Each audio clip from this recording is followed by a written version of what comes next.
Good evening, race fans. Welcome back to Saturday night. Welcome back to Romhack Races. It's good to see you. I'm glad to be here too.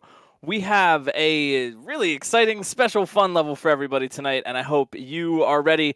Get your big, giant, novelty, oversized foam fingers and purchase some concessions from the concession stand at an inflated price because we are going to be going all the way to fourth base, a level tonight from Dr. No. This is really going to be cool. I had a chance to help out with this one as well. I think you're going to like it. It's going to be fun, and I hope we're all going to have a fun time. I'm Glitch Cat, as you may know. I'll be bringing you the play-by-play for tonight, and we are Romhack Races. We do this each and every Saturday night, and sometimes even when it's not Saturday night. But we have a Kaizo SMW level every week for our racers to race and for everybody else to watch and hang out and have a fun time. We do have testers who check these out behind the scenes and make sure they're raceable, fun, enjoyable. And the testers this week have a concise breakdown for everybody. Your wingspan of this level is about 90 feet, intelligence at about 120, dexterity at a looming 1.55 feet over S, and that S is really going to come into play. Net shame at negative 122, E-density at 1988.50290, BL over M to the third, and that M being to the third is really going to come into play. Pre-game ritual, of course, random number generation, as we know. Shame, in this case, none, and Soul Scream, I'll leave that up to you to figure out. That being said, I think we're about to have some fun, and I hope everybody's ready to go. If you are new to this, we have a website, romhackraces.com. You can check out our everything, all the levels that we've played, all the stuff that we've done. The leaderboard can be viewed by typing !leaderboard in chat, and you can see who got what place, where, when, and why, and what have you. We have many racers. I don't know exactly how many signed up, but we have 4 to start out with here. As usual, we got B2, DE81 in the upper left, Halcyon in the upper right, Darkenine in the lower left, and Louis Douce in the lower right.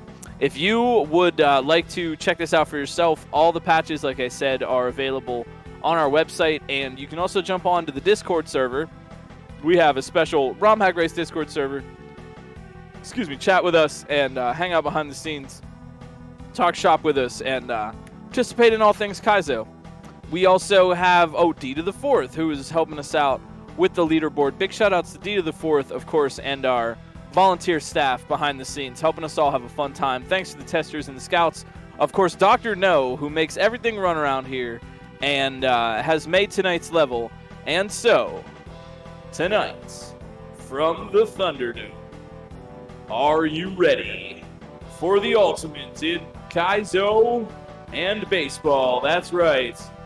We'll be doing it here live. Let's get ready to play Romhack Racing!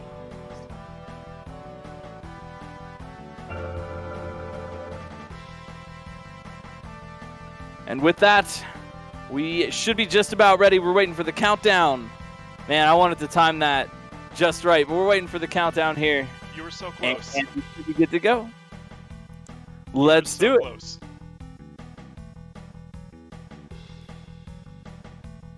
Grab yourself one of those overpriced foam fingers. Get some hot dogs. The commissioner is doing a great job. Welcome to Romhack Races Play Ball, Season 12, Week number 7. Let's go. We're going all the way to fourth base. Now, normally I don't know what's coming up here, but I do know what's coming up in this level. Doc and I talked a bit while he was making it, and I got to see some earlier versions. So we're going to be spinning on the baseballs. And this is really super neat. Check this out.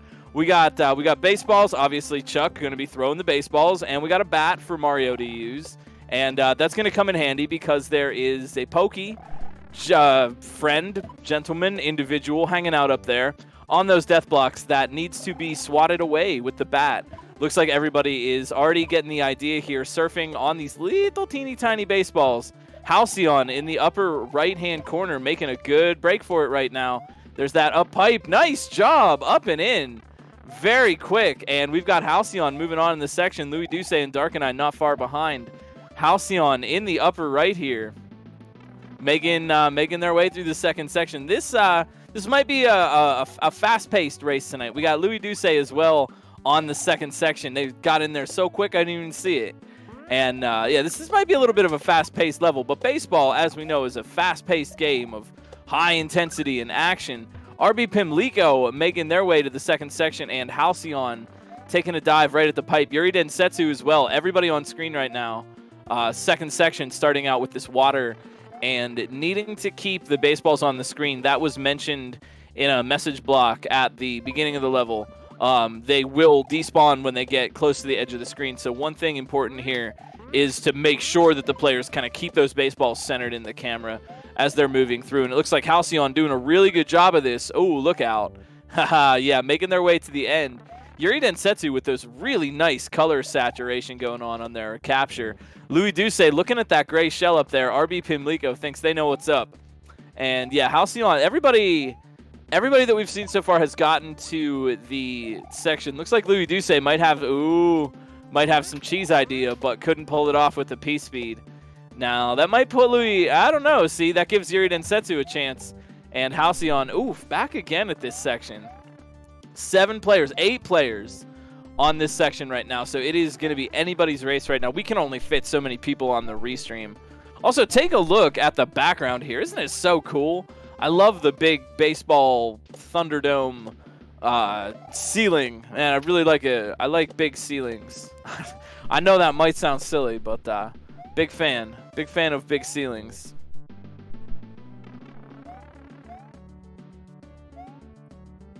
Anorakun made the background. Very nice work. Very nice work.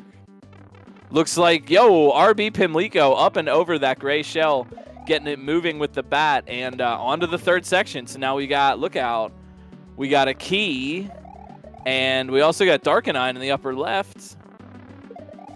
Oh, geez, Darkenine moving through this section as well. Darkenine and Darkenine and RB Pimlico on the third section right now. Louis Duce looking for their shot to get out of the second. But, geez, it is all RB Pimlico right now, although Sega Genesis cheat codes, Louis Duce. I'm trying to think of funny phrases to say like sports announcers, you know? Sega Genesis cheat codes. Call the Nintendo hotline. B2DE81 joins us in the upper right. I can't keep the transcontinental accent going all night. It's difficult. All 4 right now. We got a real game. All 4 right now working on the third section rather. You can see by the little number 3 there. Look out, Darkenine. Nicely done. Darkenine's out there. What now? Darkenine in the upper left looking for the breakaway. Darkenine looking for the breakaway.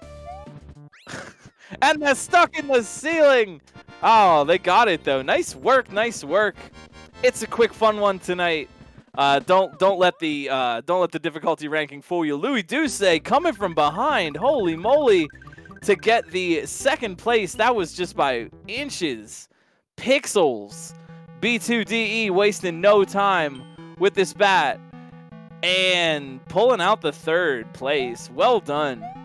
Well done. Wow. I really like that. That was so fast. Was that ceiling clip intended? I don't know. That I couldn't tell you. But you know, weird things happen in baseball. Yeah, he's sliding into home plate. Right.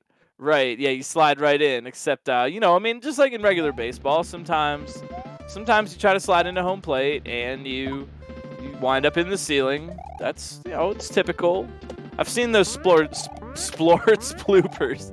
I've seen those splorts bloopers videos. I know about baseball. I know a thing or two about baseball. We got Endless Ascent. We got Halcyon. We got RB Pimlico, Yuri Densetsu right now working on this level. RB Pimlico and, Yuri Densetsu working on exactly the same section. Trying to get that key all the way to the end. Also, thank you for the raid, Darkenine GG on a fun race. Nathan MG joins us in the upper right. The Kaizo base, man.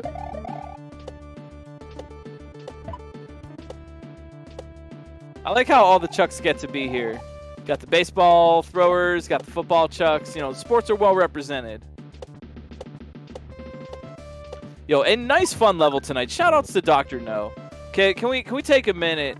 You know, the commissioner is doing a great job. In my humble opinion, I think that applies to Dr. No, who really helps things out and really makes a lot of stuff go for everybody in the community, and has really been invaluable, setting up multiple KLDCs, helping Romhack races, and 2 marathons go correctly throughout the years. We really, really appreciate Doc for what you do. And you fail me, not this time in the upper left, getting to that next section. What you gonna do?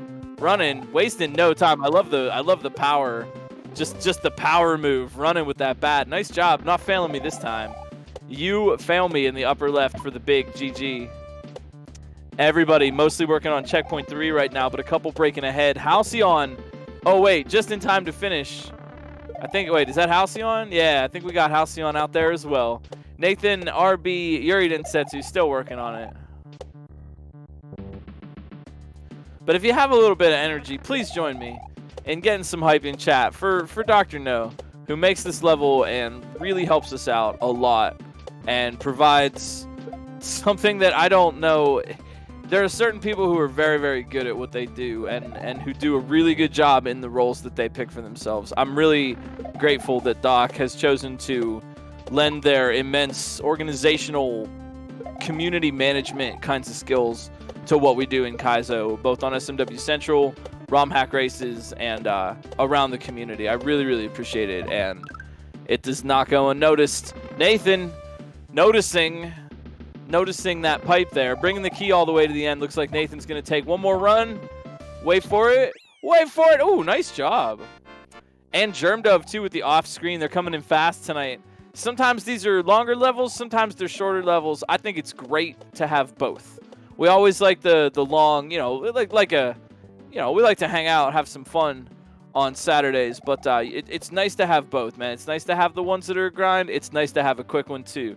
Romhack races are, you know, we always thought could be for everybody, regardless of skill level. It's not ultra skill Romhack race. It's Romhack race. We're having some fun tonight. Yuri Densetsu looking to have some fun. Can they make it out? They got it. Nice job. Yeah, you got to get here quick with Romhack races. Sometimes you never know. It could be out the door in the first couple of minutes. Well done, well done. We got Quiet Mason coming in the upper right. Kakusho in the upper left. RB Pimlico for the win. Oh! Nice. Nice. We got Jazzman in the lower right. Quiet Mason, Kakusho, and RB celebrating.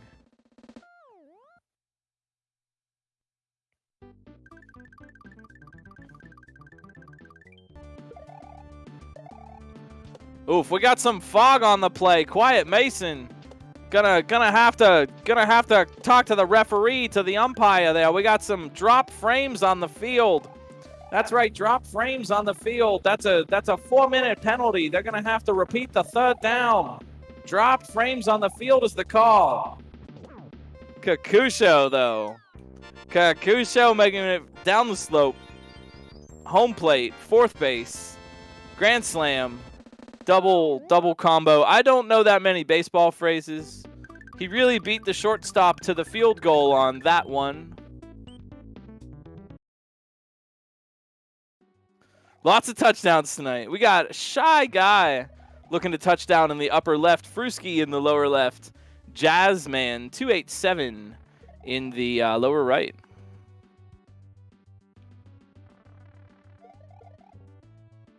Yo, thank you so much for the raids, everybody. Thanks for racing. I hope it's been a fun night. Like I said, you can always check out romhackraces.com if you want to play this for yourself. You don't have to race if you just want to try these levels out. They're really fun. They're made by a lot of cool people in the community.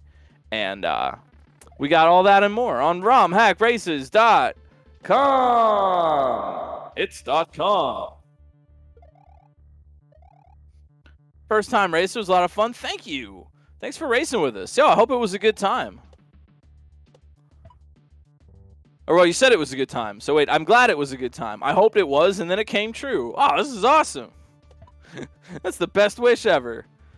Yo, thank you so much for racing. Good luck if you decide to come back. We do these every Saturday night.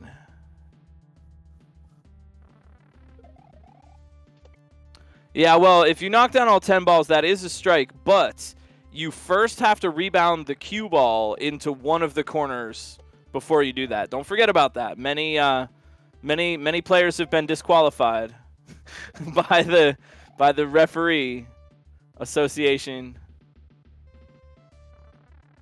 Hashtag big sports. I'm making a lot of I don't know sports jokes, but sports can be cool, and if you're into sports, if that's your thing, I just want to be laughing with, not at. If you you like baseball, you like sports and stuff, hey, that's cool. Go run around and have some fun. Proto Pizza in the upper left, looking to have some fun at fourth base. Nice job. Sub what's that? Sub 1230. Dang. Dang. Oh yeah, they didn't call the pipe. That is true. There's a flag on the play as the review is being sent up to the top right now. Yeah, the bat is an excellent power up. You just kind of get it. It works sort of like the cape. When you press Y or X, you just swing the bat and it just damages whatever it comes in contact with. So spinning on the little one-tile baseballs, which is not vanilla behavior, and using the baseball bat in conjunction. The bat had been around before, but if I recall correctly, the spinning on the baseballs is yet another. Check. Right, D to the fourth on Patreon is a really great individual, and she's been helping us out make all kinds of wonderful things in the Romhack community. Don't forget, there's a lot of people behind the scenes working real hard to bring you the content that you enjoy. So support the creators that you like, even the ones that don't always show up on camera. That's D to the fourth. Help D4 help us create the future of ROM hacking, and pay her well for doing it. And now, back to the show. Did you like my commercial? That was pretty good, right? That was pretty good. Oh, I'm sorry. Quiet Mason won while I was doing a commercial break. Jeez Louise. Sega Genesis cheat codes. Quiet Mason GG. I think it's so fitting that the baseball bat be used in the baseball level. I did recall, because I got to play this a little bit with Doc while they were making it. And I do recall saying something to the effect of well, I mean, it's a baseball level. Can I hit some things with the baseball bat? And I like that they use that in the design. I think it's it's logical and fun. I like levels that just make sense like that. Was it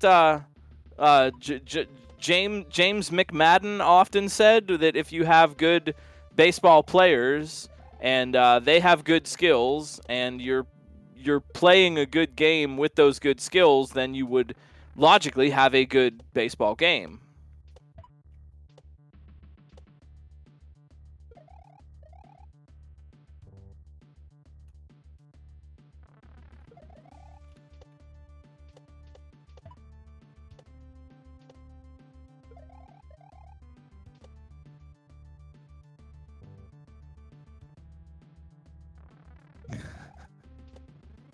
What even is tough acting to Nacton?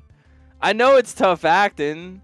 That's a given, but I've also ran into a lot of people who are only tough acting. You know what I mean?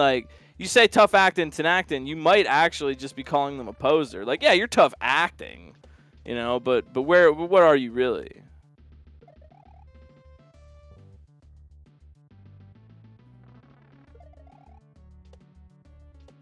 I think if I'm not mistaken, Dr. No themselves, you wanted to jump on and say a few words, say hey to everybody.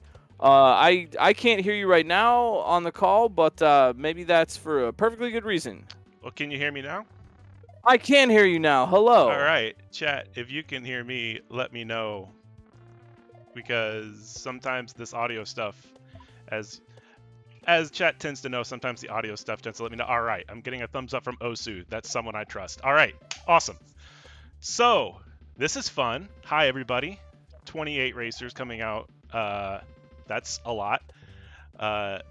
Thank you all for the kind words about the level. A few things real quick. As Glitch mentioned earlier, shout out to Anorakun, who did an absolutely beautiful job on this baseball stadium. If you were to go find this on SMW Central, it has some really beautiful layer 3 background stuff that unfortunately I really couldn't make work with all of the other stuff happening right now. So if you want the full effect and you want to see it in its true splendor, go check it out on SMW Central because it's really, really slick. So just like in baseball, 3 layers, you're out. Yeah. The third Okay. layer, yeah, the third layer is you're out. Right on. The baseball bat is, if you're a fan of old school standard hacks, you may actually recognize this is the same baseball bat that Mandu used in fishing season. And if you are not familiar with that hack, you may remember this from Jump Half, I believe. It was in a level in either Jump or Jump Half. D4 has the link to the background in chat. It'll take you right there. Thank you, D4. Speaking of D4, these spin balls are a D4 original. D4 made these spin balls, and if you do not know how much work D4 does for the community, we certainly can't tell you enough. By the way, GG to AstroKev for the off-stream clear. We have 28 racers right now. We currently have at least 6 other racers on this third checkpoint, so apologies for all the off-stream clears. We're trying to get as many as we can in, but y'all are really crushing this level. So well done, everybody, and good job, Astro, for finishing in sub 20. Yo, feel free to hang out if you just want to hang out with us tonight. You don't, you're doing so much. You don't often get to hang out on the mic. Here goes Fruski. Look out. But yeah, Doc, if you want to just chill with us, it's a fun time. It's Saturday night. We got baseball. We got Fruski with the clear. We got it all here. Absolutely. So this third section, this little key escort here, that is actually something that Shoujo suggested. Shoujo took a look at that and was like, maybe we could do something to help with the key, as actually Chef Boy is going to come in and take the slide into home plate. Nice. GG Chef Boy. But so my rationale for this third room, where you have the baseball bat and the key, is Mario has 2 hands. But we never ask Mario to carry 2 things at the same time. But he has 2 hands. So the instant you say that, we're just gonna see a bunch of double carry glitch obstacles in Kaizo. Careful what you challenge people to. Listen, if you don't want Mario to carry 2 things, don't give him 2 hands. That's all I'm gonna say. That's fair. I'm for it. When I was threatening everyone with the double carry obstacles, I mean, I know in my heart it's going to be me that makes them. So,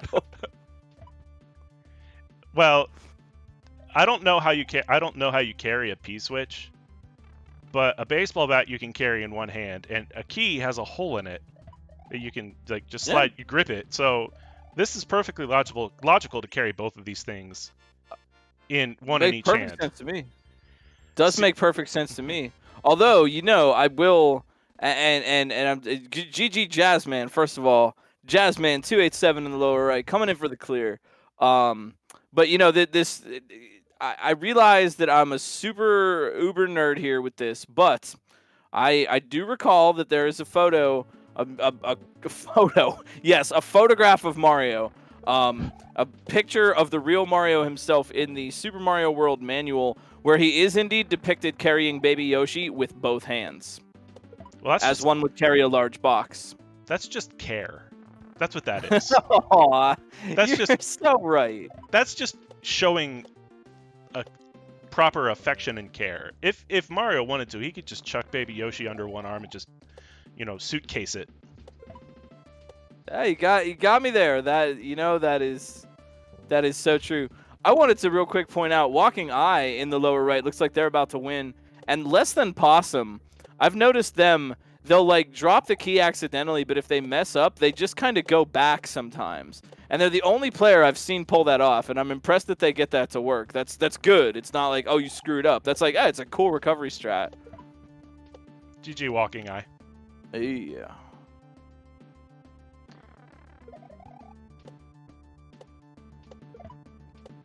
Well done.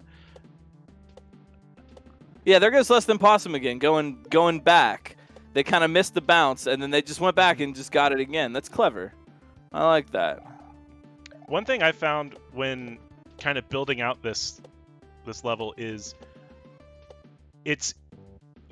you can bounce back and forth between two baseballs pretty easily, and so horizontal movement across like a string of them is very achievable. So while it looks like you might just want to ride just one the whole way across, kind of like what Endless Ascent did just there, it is actually not that hard and very, very strategic actually to go forward and backward along a string to help kind of navigate some of these obstacles. Yeah, I really like what that does for the whole surfing motif in general. So often, right, you're surfing on a saw and you keep up with the saw, or it's a spiny and it's a little bit slower and you're still going on the spiny. But here you just have like a range where you can be safe. Hawaiiluta staying safe for now.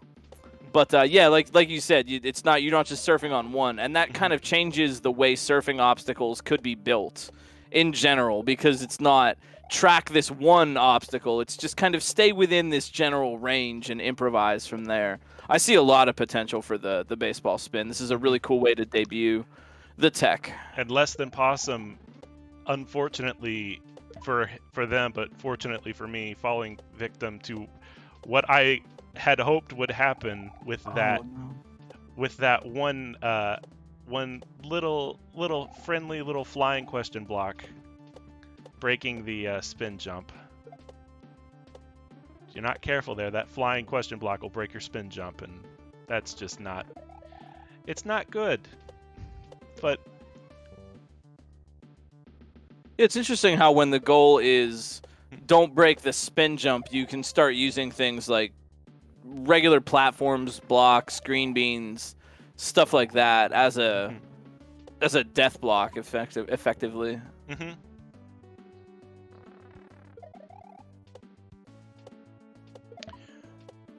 We got Less Than Possum, we got Endless Ascent, Shy Guy, and It's X hanging out. I'd like to shout out everybody's name. Yeah, Fausa is also on. We just lost It's X, but we have Fausa also working on. I gotta find them on our.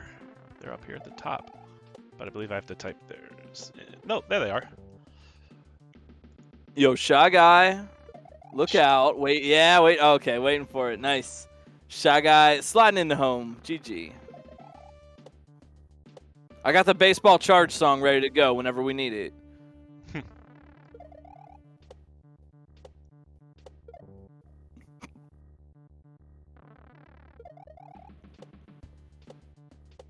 So did you build this level? Are you a baseball fan, or is this more of just baseball themed? So this level came from a place where, first off, I am a huge baseball fan, as Emily in chat picked up on right away from all of the fun little graphic quirks and Easter eggs I threw in. And if you don't know what baseball is, it's a fun little web. It's not little anymore.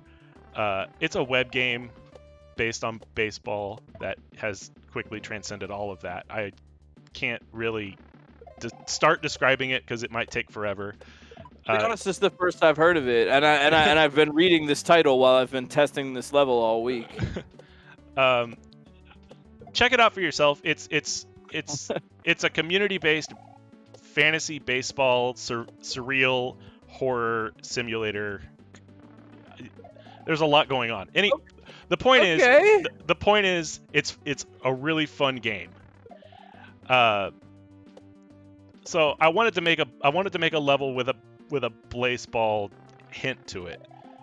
But the big thing, honestly, was we were talking in a group of us that were together.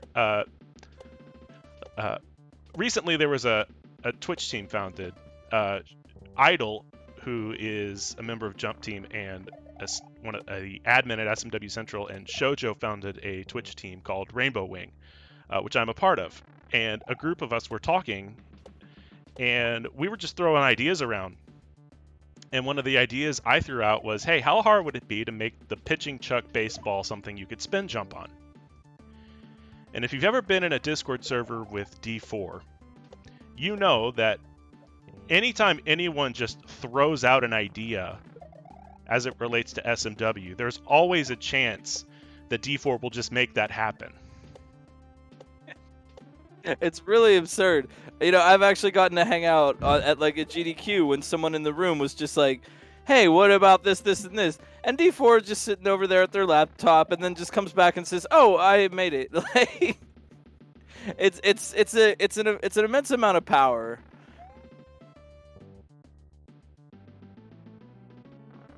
So the combined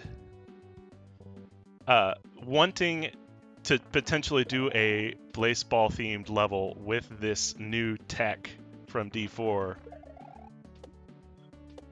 I couldn't avoid the opportunity at that rate. So this level came from that marriage of coincidence. This is the D4 appreciation thread.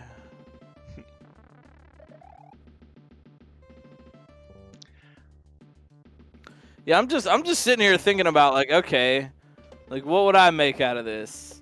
I like that, and I've said this before, I mean, I always like that Romhack races can kind of be the place to showcase something new. I mean, we've had multiple really cool levels from D4, D4's tech, and others as well, who just have something really new to show. I love that. I really do. I like that, you can tune in on Saturdays, check out Romhack Race, and see something new. Hey, this is brand new. And maybe a couple other people right now are sitting thinking like they have some ideas for the baseball spin jumps. I don't know. 2021 could be the year of the sports level. I don't know. This makes me think. Remember, man, this was like my favorite level. I know this is kind of unrelated, but Tiny Toon Adventures Buster Bust Loose for Super Nintendo. Shoutouts to fans of that game. There was the football level in that game where you ran around and you had to like run down the football field, and it was like a platformer, but it was also football.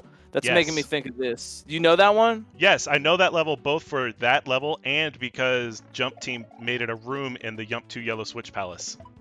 Oh, did they? Yeah. I can't recall it. I played one of them. Man, I don't even remember which jump I played. That's awesome, though. But yeah, that's reminded me of this. I also remember I remember when D4 made a split-screen SMW level as a race and a procedurally generated falling level. That split-screen with level a complete boss. And a time travel level. And the time travel level. Don't forget the task tools. That was Fawful. Was that Fawful? I thought think that was Fawful. That was Fawful, yeah. Okay. But I think D4 did a lot of the work for that. I don't know. Maybe that's not giving Fawful enough credit. No. And I hate to. I don't want to sound too much like a broken record or anything here at the old-timey baseball game, but like I've said humorously in commercials, and I'll tell you seriously, there are excuse me, a lot of people, D to the fourth especially, as well as others, who do a lot of good work off camera, behind the scenes, where you don't necessarily see their face right there in the webcam, but without their help, sad night for Faust there. And without their help, we'd all have a sad night. None of these things would exist. So don't forget, when you're thinking about, support your favorite creators, support your content creators, help out everybody. help out the ones that don't always get noticed too. You know, the ones that aren't on camera, the ones making the emotes, making the artwork, making the effects, doing the video editing, making the graphics that we all love, making the ASM, making the games. All those people make the world go around for us, and we really, really appreciate that. So when you're thinking about, support your favorite creators, don't forget the ones that make all the stuff. So many members of the community do this. I mean, the word hobby gets thrown around a lot. Oh, so unfortunate for Less Than Possum. I saw that. Dropping Yo, the... Germ Dev, thank you for the raid. Now, Fausta is doing something very interesting, and it's actually... This is gonna sound bad. This is actually my strat. Fausta is doing this hard mode, which is throwing the key to hit the pokies out of the way. That is definitely not the easiest way to do this, but I think it's fun. So that's how I beat it, was by throwing the key up, hitting the pokey, and catching the key on the way back down. Oh, we could make them do it. Oh, I know we could. I didn't make anyone do that, but that's what I wanted to do. Oh, sorry. I've been making that new Various Dragons, so I'm just in like pure evil mode right now.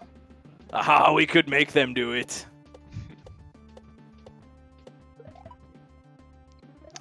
Oh, Less Than Possum. Ah, now they know though. Now they know what the key is good for.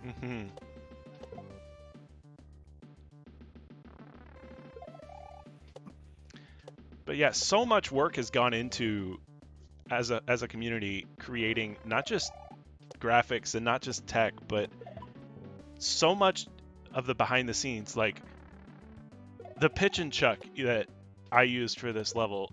You would think it doesn't look any different. It doesn't do that much different work, but that is a disassembly of the pitch and chuck, which required D4 and Kaizo Man to go in and completely break the entire sprite down and document what it all does. That's not a small thing to do, and members of the community have done that for so much of this game over the past 20 years now.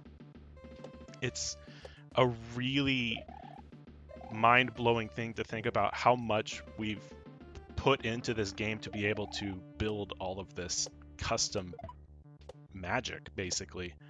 And we as creators and we as players really do owe not just thanks, but we really truly do owe support to the people that put the work in to make this possible. This game was made by professionals. Super Mario World was made by like legit professionals. You know what I mean? So anyone who can actually let's let that's as true as that is. Let's not. I just mean it in terms of the coding skill. Yes, involved. yes, that is true. That is true. That's how you know what I mean. Anyone who can look at the code and understand what is going on there has knowledge and skills that are comparable to the professionals who made it. That was my only point. That is true. Off good game, but that is true. But yeah, so if you're wondering, this pitch and chuck was made from the disassembly to make it so that it always throws straight and makes it so that the baseballs are timed and thrown at a specific interval and speed. As Faust gets through. And by the way, this last room, I just wanted to give you a chance to just hit a bunch of things with a baseball bat, because who hasn't wanted to just hit a whole bunch of things with a baseball bat and get away with it? I feel that feeling daily. Daily.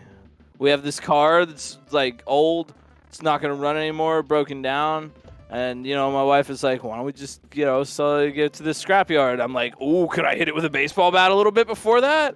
And she's like, why would you want to do that? I'm like, why would you not want to do that? We're just throwing it away. How often do you get a chance to hit a broken down car with a baseball bat? Not often. I feel you. I feel that very strongly. Esmar coming in. Endless Descent coming in. We got Less Than Possum, Endless Descent, Blue Ribbon High Life, and Esmar. GG Faust again.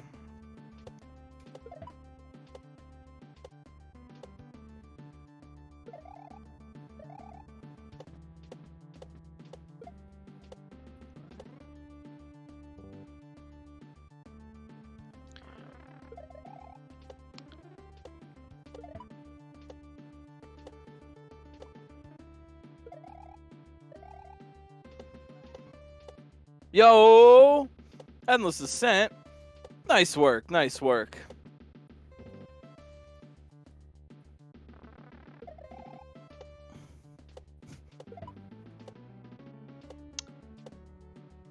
This is our final four. X has made it. Oh, Final Four. Yeah, final four in sub 37, which, hey, 3-star level. So It's great. Honestly, Yeah. everybody seems to be really having a fun time tonight. I think Abs- chat is also having fun. mhm. So yeah, GG. This is great. I really shaped up nice. You know, we were kind of trading back and forth and Mhm. talking a little bit about it for the past couple weeks or so. It really shaped up nice. Well done. I'm trying to think if I found any. I don't think I didn't find any major cheese or anything while I was testing it. Well, I mean, I wouldn't say that. that is a testament to how thorough and how really amazing our testers are here. And I want to really give a shout out to all the people that tested this, not just you, Glitch, and Shoujo and Ampersam, who helped out with some graphic stuff, but Osu, Sequel, Logic, and SJ all really helped take this level and take it from a good level to a great level with all the feedback. This thing went through not just 5 major revisions over the past week, but at least one pretty thorough debugging where Atari had to, I think, do like an autopsy of a broken sprite that was crashing everyone's console. Oh, no. So for some reason, there was a bug in an old version where you could glitch one of the pitching chucks to throw the baseballs at a diagonal, and then you could. That sounds fun. Oh, it was. Can it was we a have great. that at home? It was. Well, here's the problem: is that you could ride that you could ride that baseball to the heavens, but as soon as the baseball left the vertical edge of the screen, the ROM would crash. Oh, you just have to be really careful not to let that ever happen then. No, that's funny. That just really gets me thinking about diagonal baseball chucks though. Like, It is a world that we could live in, but unfortunately fortunately, I guess, for the racers, we chose instead to just fix it. And that seems wise. major credit and shout out to Atari for all of the work that they do, not just with RHR, but all the work that they do with SMW Central and building and maintaining some of the absolutely mandatory tools you need to make these hacks. Sometimes it's a little silly to think, it's like, oh, the person that makes GPS happens to also, help us out here with Romhack races. That's a testament to the level of skill we have in our community. Wait, what? Oh yeah, Atari is one of the people that maintains Go for Popcorn Stew, if you didn't know that now.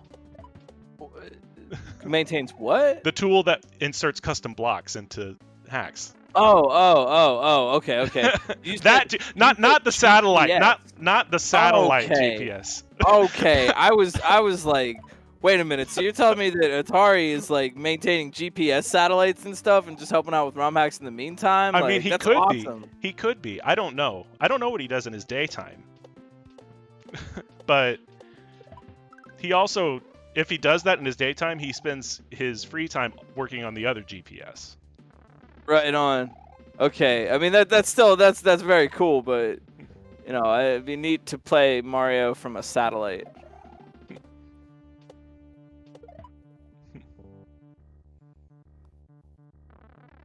But true story. All jokes aside, true story. There are so many people that help out, and it would literally not be possible without a huge group effort. We stand on the shoulders of giants. We really do here, and it is a blessing to sit here and be able to show off all of this work. and I'm happy to do it, and I'm happy to have a chance to, every so like once in a blue moon, have an idea and work with some really talented people to help make that idea possible. You know, I've been wanting to make another one for Romhack races. I feel like it's been a while since my my last one.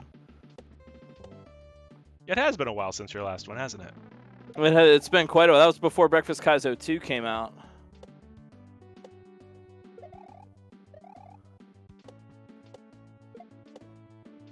I think Possum's got it now. Oh. Oh, so close.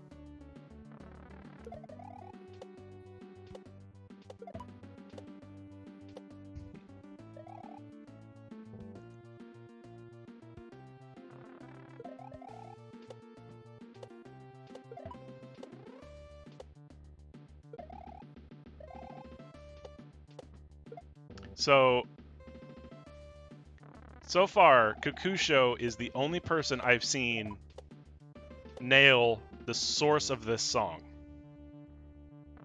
The game at which this song came from. I found this song, I didn't find this song originally from its source game. I found it as an SMW Central port, but I wonder if there's anyone in chat that knows where this song came from. I think I have a. Did you tell me? I think I have a guess. I don't think I told you. Okay, I have a guess, but I'm gonna wait until I'm gonna type it to you on Discord. Okay. So chat can guess.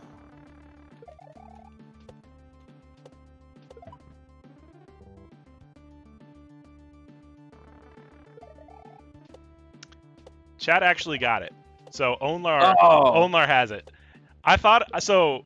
It is in fact the epic trainer battle music from the Pokemon trading card game for the Game Boy. That is such an obscure game. I just, it's one of those, you know, and I remember, I mean, I played Pokemon cards when I was a kid. I remember that game existing, and I even then at the time, I'm like, why? You know, I said that too. I played that game a lot growing up as well, because I actually played that game more than I played actual trading cards, and I collected the cards, but I played the game, which sounds weird. But that game was legit. But this song just fit this level so perfectly. It does do a good job. It somehow has the same type of palette as the background, if that like in a metaphorical sense. It's just, it looks da da da, and the background is there. It's like, my guess was going to be Ken Griffey Jr.'s Winning Run, which was a baseball game I actually played a lot as a kid with my neighbor because he liked baseball, and I was gonna guess that one because it sounds just like it could be in a baseball game or a sport game of some sort. And I'll be honest, I looked for baseball songs. I looked for songs from like Super Baseball 2020, from Bases Loaded. There just aren't that many good songs from baseball games. There really aren't. I mean, what, you don't like? Da da da.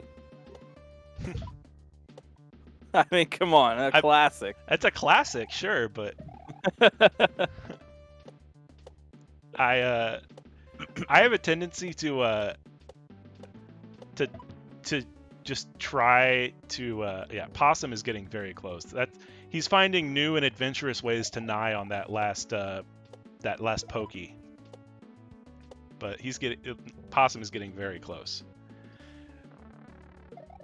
Blue is also getting very close to getting past that shell jump. I was gonna say, question for everybody in chat too. What were some sports games that you liked growing up? Because honestly, I can think of a few. I really liked Ken Griffey Jr.'s Winning Run, to the point where I do actually own a copy of it. I also really liked Brett Hull Hockey for Super Nintendo, specifically Brett Hull Hockey. All the other ones were like, I don't know, bad or something, but Brett Hull Hockey was so fun. Mega Man Soccer counts, definitely. It's Mega Man, it's soccer. Tiny Toon Adventures Wacky Sports would also. What about you? So this is going to be obscure, and it's probably not going to be for the reason intended, but the first sports game I remember like truly enjoying, like playing extensively, was NFL 2K1 for the Dreamcast. And the reason wasn't because it was a great game in and of itself. I liked things like I enjoyed NFL Blitz. I enjoyed, the fun, but I never really like played those extensively. I played a ton of NFL 2K1 for one reason and one reason only. The game let you turn off penalties. But it let you turn off penalties selectively. So you could turn off specific penalties. So like you could just turn off whatever penalties you wanted. You didn't have to turn off all of them. But what they let you do is they let you turn off offsides. So what I would do as Esmar didn't make it in the pipe. I could have swore Esmar was gonna make it in the pipe, but their stream froze at the very last possible second. But yeah, the instant replay. Anyway, I would turn off offsides and just play defense. I wouldn't really ever play offense. I would just turn off offsides, play defense, just pick a linebacker and just line up right behind the opponent's quarterback. And every time they would hike the ball, I would just immediately sack them. Winning. And I would do winning strat, to be sure. And I would do that every play. As X with the clear. Nice. X gonna give it to you. Sure will. Nice work. Yeah, I saw somebody mention Mutant League. Yeah, the Mutant League hockey and football games were really fun. I had Mutant League hockey for a little while, and that was a really good one. Did you know, fun fact, there was a short-lived cartoon series based on the Mutant League franchise where they were mutants and they played sports and it was all wild and dangerous? I did not Yeah, know the that. short-lived Mutant League. Yeah, I saw it on a YouTube video because I have recently gotten into a YouTube rabbit hole about lost and obscure media, and yeah, it was mentioned on one of those compilations of like crappy cartoon shows you never knew existed. There was also a short-lived pilot for a Bubsy cartoon.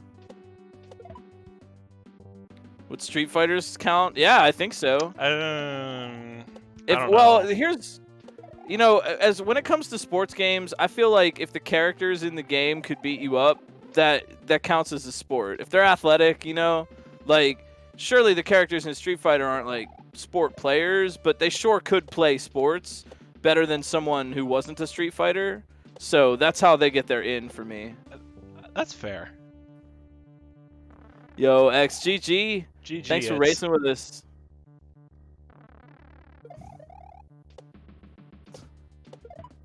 If the character could beat you up, it counts as a sports game. Breaking news. Every video game ever made is now a sports game. Yeah, geez, that Kirby game, really that sports game Kirby. Seriously though, I'm terrified of Kirby. I would definitely lose a fight to Kirby. Kirby is a Kirby. Yeah, do not sell Kirby short. Do not ever fight Kirby. Do not ever even try. Don't. Kirby could definitely beat me up. Have you seen how hard he can punch? He can definitely beat me up. He's got that like punch where he like grabs you and like and punches you. No thanks. I'm staying over here. Kirby is Kirby is like top of my all-time Nintendo Dark Alley list. If I had to pick one Nintendo character to win a alley fight, and I could only pick one. Man. If I could only pick one Nintendo character to take with me into an alley fight, I'm picking Kirby. Easy. Easy. Oh man. I really can't argue with this logic. Yo, Esmar, GG getting through, making it to first base, rounding the corner, making it to second, heading to second base. Which, by the way, is the reason why the section length for this level is 90 feet. Because it is 90 feet between bases. Bases, yeah. Everything else on that sheet I just made up. But that I did not. That makes sense. You know, this might sound really silly. Maybe it's not, but, like, you know what I really like about baseball? That freaking super nice grass, man. It's so nice, and they cut it all so nice. I sound like a freaking dad right now. You know, oh boy, that grass. But it is, though. You know, you ever see that baseball diamond? It's just all nice and green. Those lines are, like, perfect in it, and it's just, like, I want to touch it, but I can't because it's on a TV. Yeah. Blue going for the shell jump. Oh!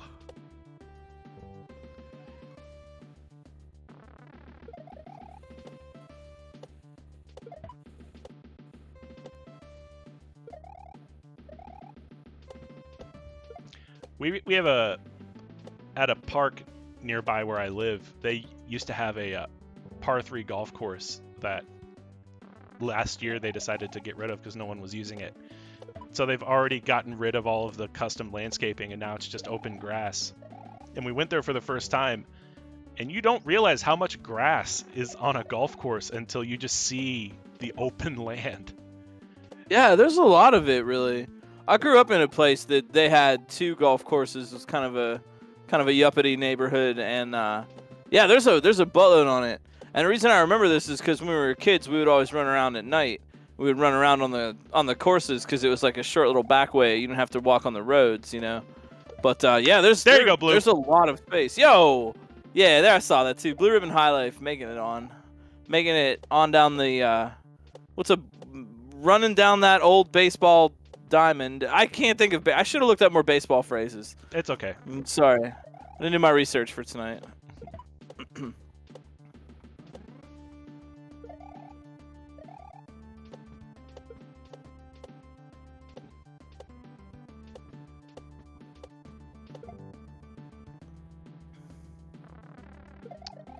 You know, I want to say I really like how everybody in chat is cheering everybody that's still racing, cheering them on. Absolutely. I like that. I like that. That's what we're all about here. Thanks for helping contribute to that community vibe. You know, Romhack races, yeah, sure, but, you know, we're here for everybody because these levels are tough. Even a 3-star Kaizo level is really tough. That's what Kaizo is, and so being able to play it, beat it, keep trying even when it's rough, yeah, that's the real win. As anyone it's an entertaining broadcast framed as a race. As anyone will tell you, spin jump surfing on anything is not easy. Baseballs are probably one of the smallest objects in the game of Super Mario World, and we're asking players to spin jump surf along them. Not yeah, it's just as easy to slip right through as it is to actually hit one. The little teeny hitboxes. Also, these are not quite half the speed, but they're significantly reduced speed than normal. So the initial version of this, these were fastballs, not change-ups. They were zooming. They were zoomies.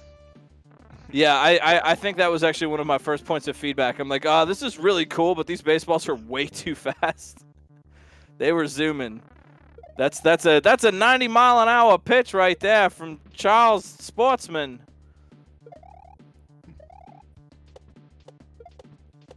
Mr. Sports over here is asking too much of me.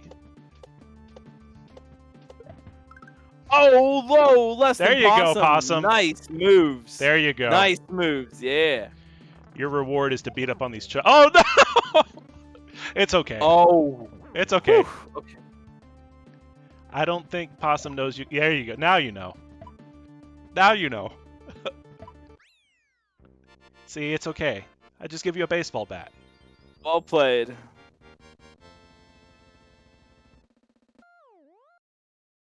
GG. It would be kind of unfair if running to home plate, a baseball player rounded third, started running to home plate, and all of a sudden a bunch of people in football uniforms just tackled them. That would be kind of unfair. Why don't we come up with that though, where it's like the hybrid sports league where like it's like just hybridized sports, right? Like you have a baseball team but instead of like the standard baseball team, you only have like a couple of guys on the infield, and then the outfielders are like sport players, and they can like tackle people, or like it's like football and basketball, or like soccer and basketball, where like some people can pick it up and throw it into a basket to like try to score. Let's just hybridize, man. That'd be wild. So real quick, I want to give a shout out to this song that I used for the title screen and the credits screen. This song is a banger. And I was just kind of browsing, trying to find just a cool song to go for, just have a neat song for the title screen. And I found this. This is actually a original by Daiso Divan of 100 Rooms of Enemies, Crack the Hack, and Arak fame. And believe it or not, this actually was in Crack the Hack. This was made for Sokoban Solver. Sokoban Solver ended up not using it in a hack that they were making, and Daiso liked it so much that he kept it and used it for Crack the Hack. So shout out to Daiso, who, in addition to being an amazing level designer and an amazing graphics artist, also an amazing porter as well, if you didn't know. So shout out to DDV.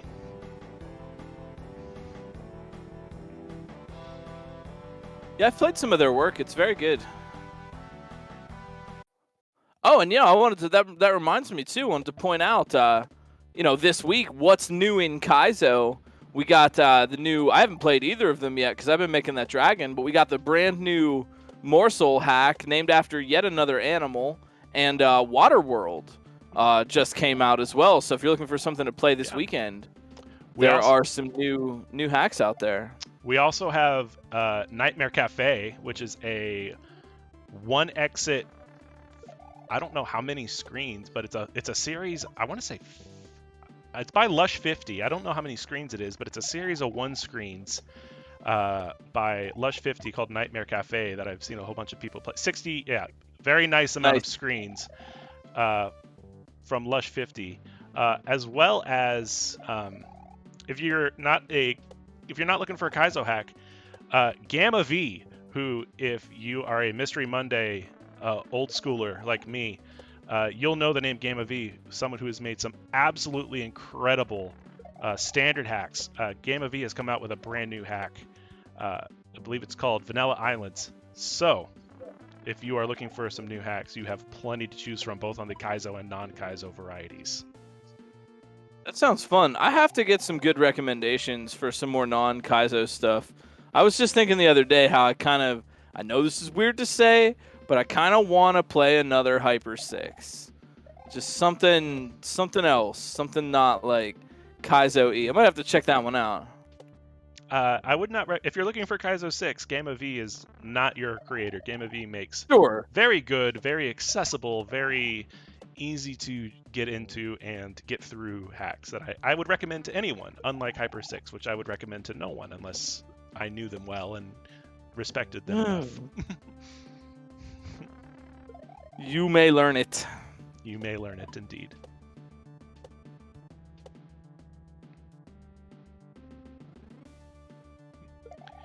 Shout out to SJ and Charlie the Cat for that fish, by the way, in room 2, who decided, you know what, you should add a fish. So I added a fish. It's a good fish. It is a good fish. I'm not surprised Charlie the Cat would want to add a fish.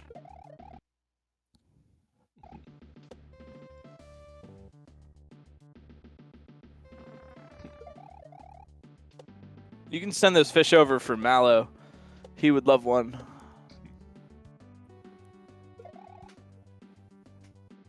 Oh man, I know it's unrelated, but Mallow the cat is sleeping in a chair right now, and he's so sleepy. Aww. I'll get a picture. Yeah, spare not the horses, Ender. I don't know if LinkDead has approved it or not. I know he's beaten it. By the way, yeah, I haven't played it myself either. Speaking I've been of, waiting. Yeah, Yeah, go ahead. I was gonna say, That's all. speaking of spare not the horses, shout out to TJB. If you have not seen TJB's, what I thought was just absolute obliteration and total cheesery, but it turns out was an intended inclusion on the part of Morsel, from what I understand. Go check that out, because what TJB did with a cape to spare not the horses is words do not describe it. It is just TJB% is a thing now in that hack. Yeah, the TJB has been really putting up some really heavy tech stuff. I dare say they're one of the tightest tech players going right now, just for the stuff that they deliberately take on and make. I was joking. Actually, I was joking last night that Various Dragons is I'm just making levels for TJB because they're the only people that like have beaten it, or the new one anyway. So like, yeah, all the making this for this one person.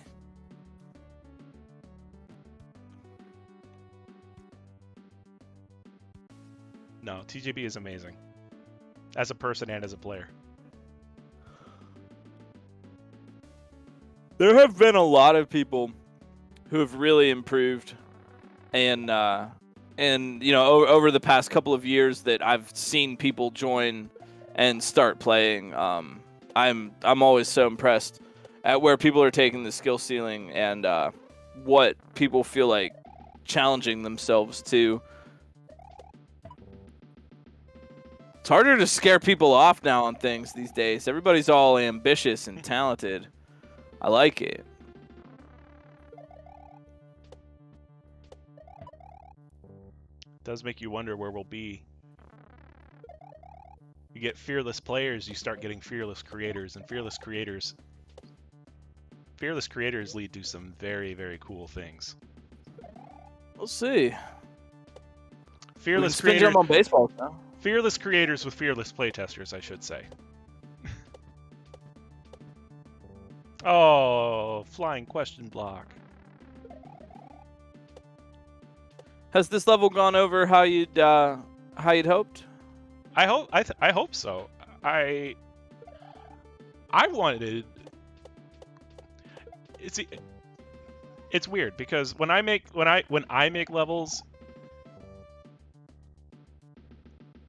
I never do so with like myself or like my own gain or my own like centering myself as the goal, because I don't really create that way, and I don't create levels very often on purpose. Like, it's just not something I am able to do for a variety of reasons. So when I do create a level, it's not something I try to think about in that way, but I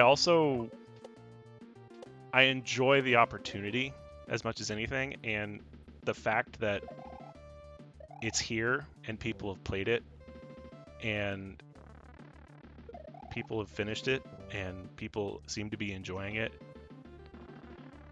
makes me it feels good to watch, it feels good to see, but it feels good to give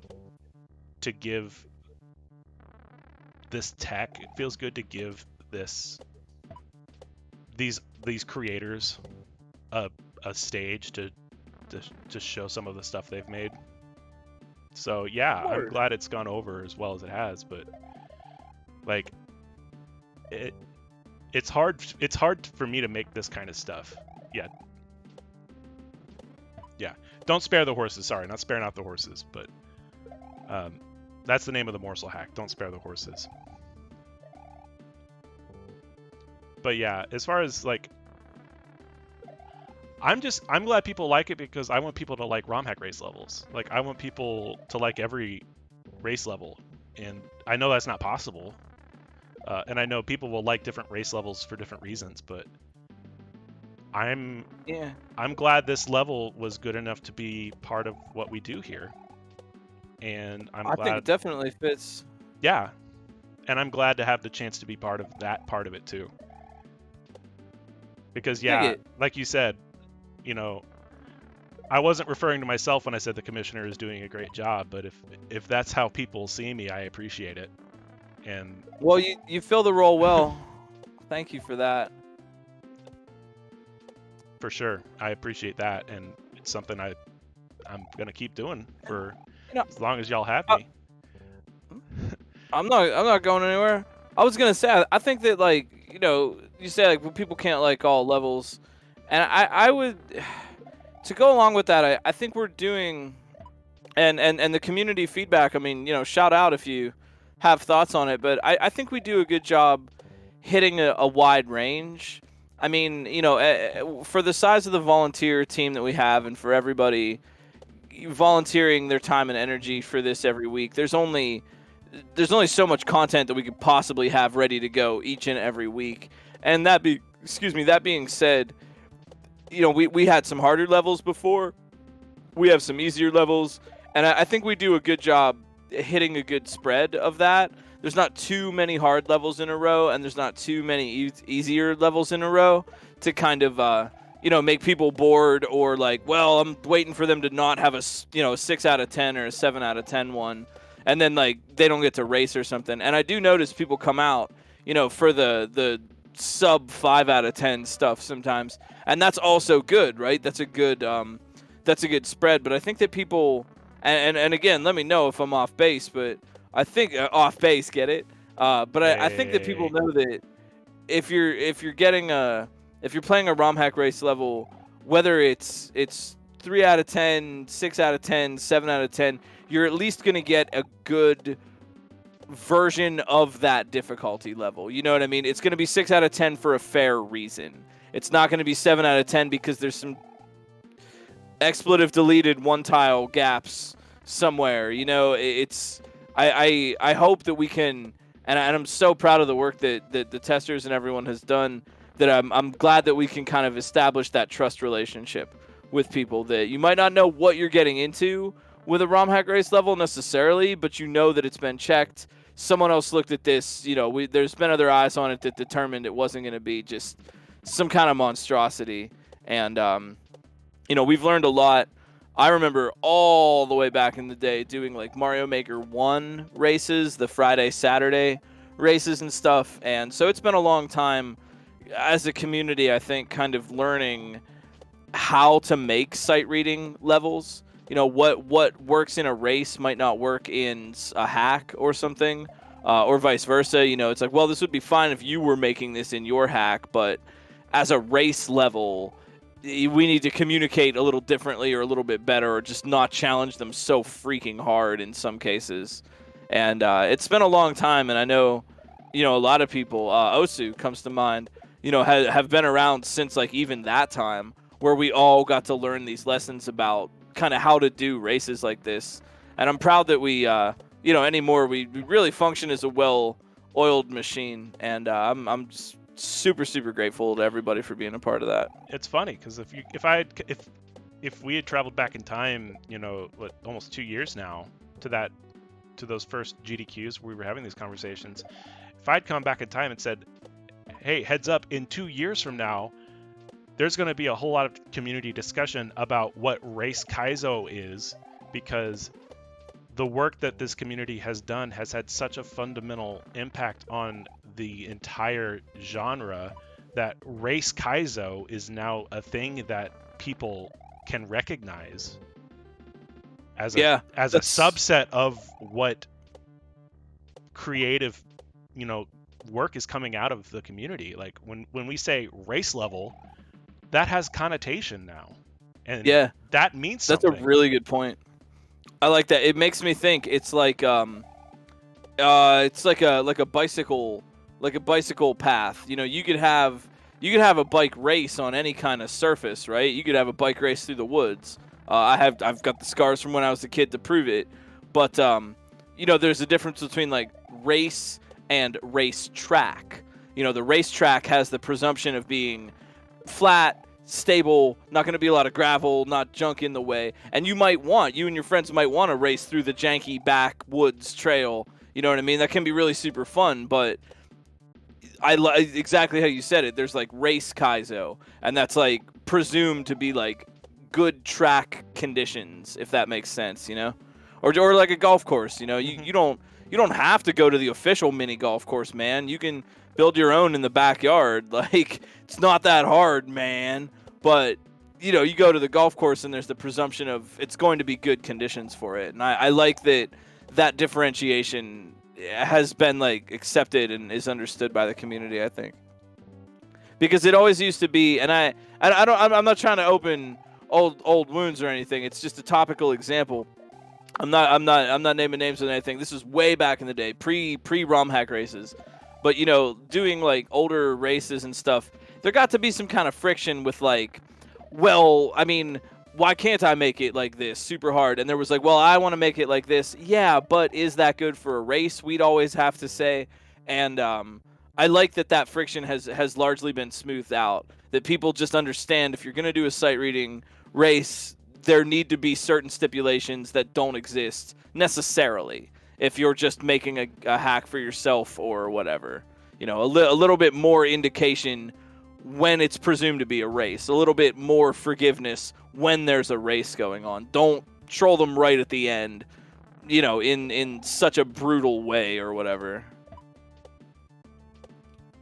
For sure. But that being said, too, right, we've had so many people interpret that. We have seen trolls. We have seen tough levels. We have seen surprises and unexpected things. And I think that proves that, like, a race Kaizo can do everything regular Kaizo, non-race Kaizo can do. It's just how you think about presenting it to the player.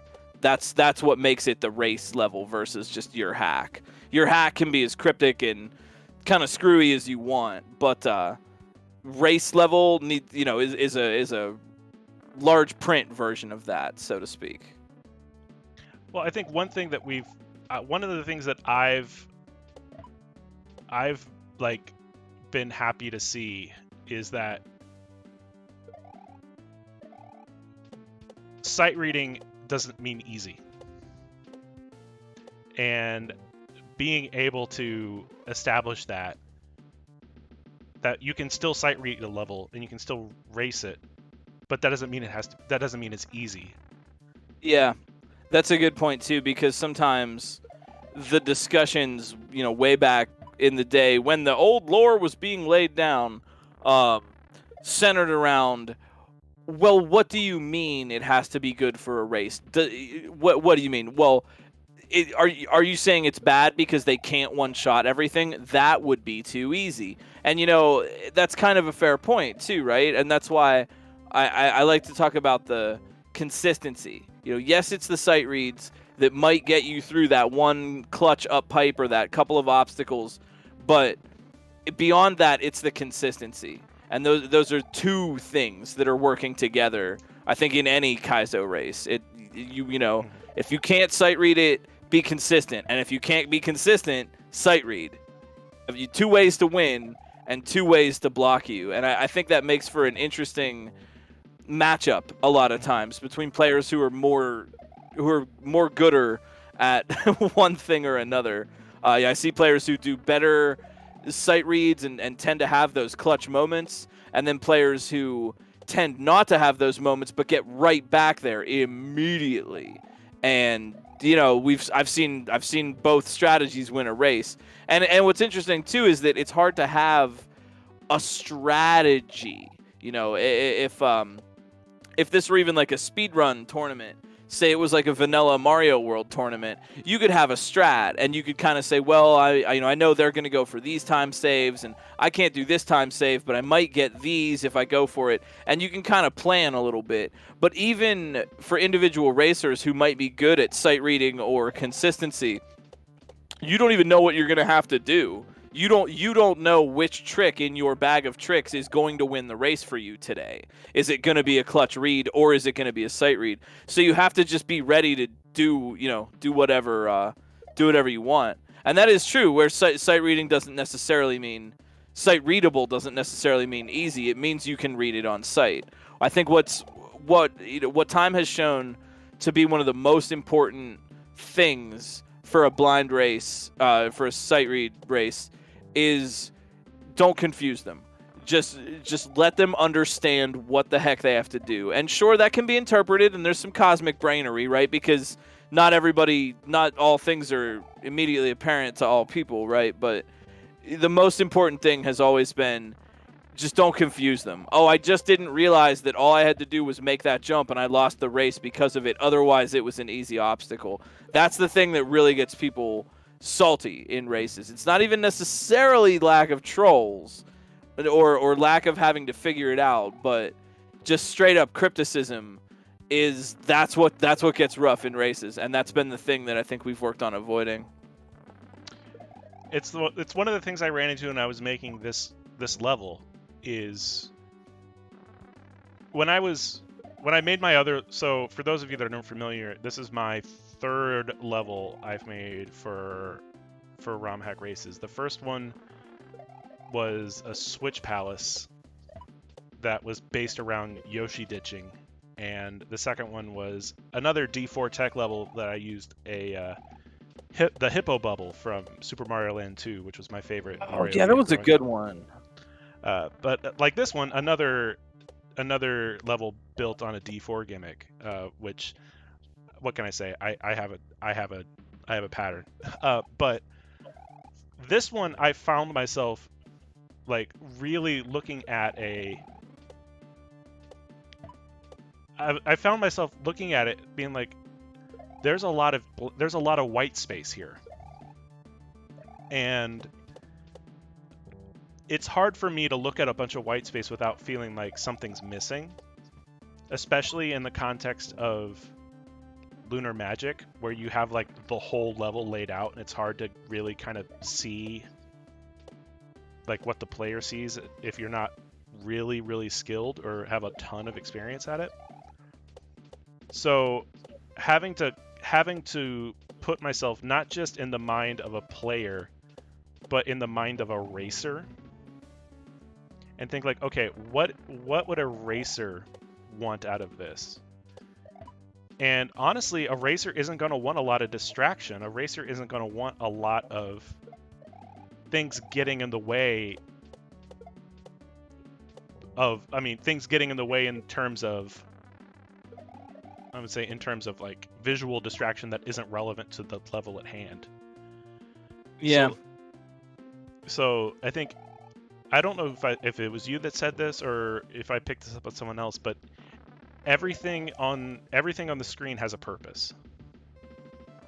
And that sounds like something I would say. I think it was you that said that everything on the screen has a purpose. And I think that's an important part of building a good race level, is making sure that everything on the screen has a purpose. Yep. I think, think back to even, I get that from classic arcade games where like memory is so valuable. Don't put anything in that doesn't have like ultimate utility. You know what I mean? Like everything in, pick your favorite classic arcade game, there is not an inch of space wasted. Every single bit of the screen is used. All the in-game elements are used to the fullest extent. Come on, Esmar. There you go. Oh, in there. Nice. Yo, Esmar and Blue Ribbon High Life working on the third section. Yeah, that also makes me think. I noticed the discussion in chat, and we had talked a little bit about before. I was heading this up. I would like to do a hard level competition or challenge for those that wanted it. I would not want us to replace the original stuff. It would be like specifically like, hey, these are like 7, 8 out of 10 levels. I have been trying to kind of work on that a little bit. KLDC helped me up, and I haven't made as much progress on that as I would like, but I am, to kind of show my hand a little bit, I am kind of working on putting together, Doc and I have talked about it as well, I am working on putting together specifically a hard level competition that may consist of multiple levels. Right now I have makers, but yeah, we're just kind of hung back a little bit, so we'll see. I know there is interest in something like that, but I just wouldn't want to replace the regular stuff. This would be like for those that want the extra hard thing. We know not everybody does, so you don't have to. Couple things. Not to show my hand too far, but it is my hope that in the next 10 to 14 days or so, KLDC is off of everyone's plate, not just yours. But that's all I'll say about that at the moment. And two, one thing to keep in mind about the way that we do difficulty here at RHR is when you see something as 7 out of 10, what that means is the average of all of the difficulty like factors comes out to that. So like if something were rated like a 2 out of 10 for length, a 2 out of 10 for like braininess, and a 10 out of 10 for execution. So like it's a super short, super easy to figure out level, but it's 12 frame perfect jumps in a row. That would be an incredibly difficult race, but because of our difficulty, it wouldn't necessarily look like the hardest level in the world in that sense. So when you see a 7, an 8 pop up, that means it is a 7. It is a 7 plus in terms of section length. It is a 7 plus in terms of braininess, and it is a 7 plus in terms of execution. So it is truly, to pardon my French, but I believe this is the phrase that we used in the KLDC judging room to describe levels like this. Anytime you see a level that earns a 7 out of 10 or more here on Romhack races, you can pretty well be sure it is a true shit kicker. Yeah, levels can be hard for a number of reasons. Yeah, and that corresponds a lot to kind of the subjective nature. I mean, the whole goal of the difficulty ranking at the beginning was just to give them some kind of idea. You know, that you know, it wasn't working, and we understood it wasn't working, to just, well, tonight's level is called this, and the maker is this. Good luck. Like, nobody knew what they were signing up for. So, like, yeah, you know, take the difficulty rankings kind of with a grain of salt, but like Doc said, like, you know, think of it like the average. But just, you know, the purpose isn't necessarily to say this level is definitely this hard exactly, but really to just kind of let people know what they're in for. You know, if you don't want to play a hard level, it's rough. If you want to, oh boy, I can't wait to race Romhack races, and then it turns out it's just the level that you wouldn't have signed up for if you would have known it was that hard. You know, I've seen that complaint multiple times in multiple different areas, multiple different games and races. Well, I didn't know it was going to be so wicked hard, or I wouldn't have tried, which is valid, right? That's fair. You don't, you know, if you're comfortable doing easier stuff and you're learning your skills, yeah, you definitely, you know, you might not want to take on something that's just going to kick your butt. I understand. There's no shame in that, you know, but that's the help, right? Is just kind of letting them know, like, this is what it's going to be. And it's one thing to make a hard level for like a hard race, a normal race level be a hard 1 out of every couple weeks or so. But once you start making like a series of hard levels in a row, that's when it starts becoming less accessible for a group of people. And so if we're going to start saying, you know, we have a series of true like monsters back to back to back, that's when we need to be like, okay, we either need to stretch these out or we need to pull these out and start doing things a little differently, because we don't want a scenario in which someone feels priced out of participation because they feel like they can't play at that level. Mm-hmm. Yeah, I very much agree with that. That's the real. And sometimes people have said, like, well, I might like to make a level for Romhack races, but I'm concerned it wouldn't be hard enough. Don't be.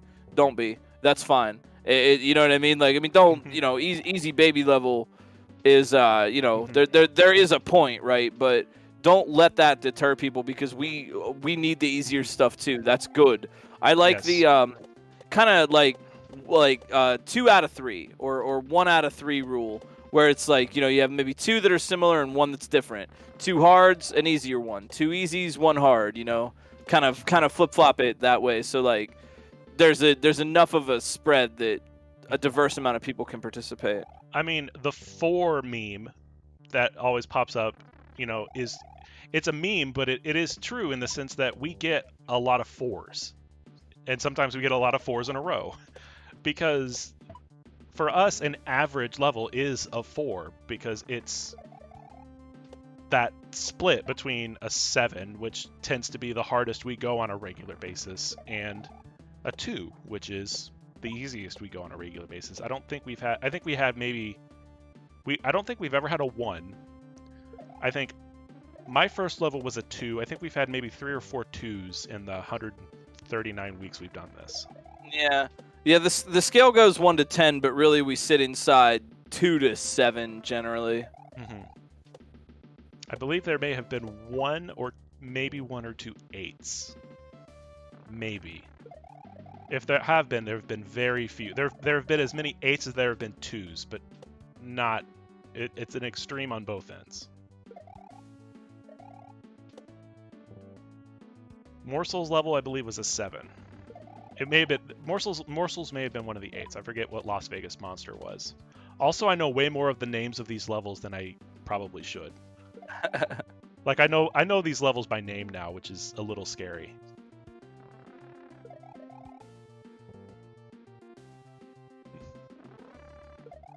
I think if anything, if we really, I'm just thinking like if I were to make, so I'm just hypothetically. So I'm gonna make a really tough. Real quick, shout out to Esmar for being the very first racer I've seen tonight to go visit that punt and chuck, and I saw that being rewarded with getting a pokey head right to the face. But kudos to Esmar for being the first I've seen tonight to actually go say hi and visit that punt and chuck. It's worth a couple cool points. Yeah. Wait, what was I talking about? Oh yeah, how to make a hard level. Let's say hypothetically I were to do that. I think the way I would do it would be to make it be the easiest thing in the world to figure out and just difficult tricks. Like it's very obvious what you have to do. It's just like, wow.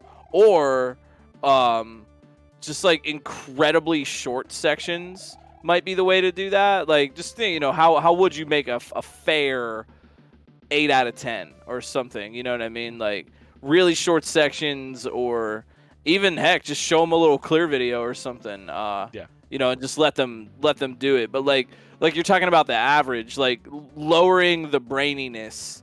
The I feel like the less cryptic your setup is, you can put that difficulty somewhere else if you want. It's either like tough brain and tough mechanical, or it's one of the, kind of like pick one or the other.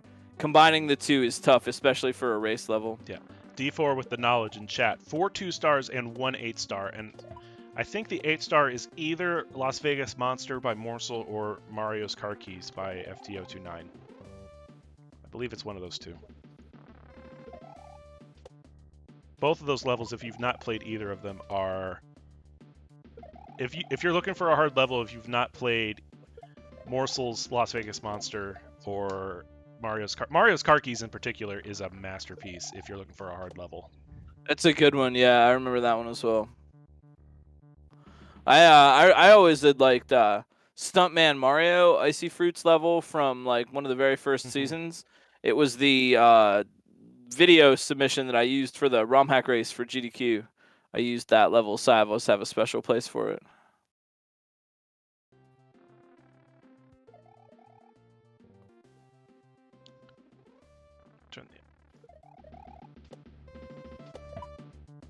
Turn them up a little bit. It's Mario's Car Keys. Okay. Speaking of, I know I get asked a question every so often about seasonal collaborations. It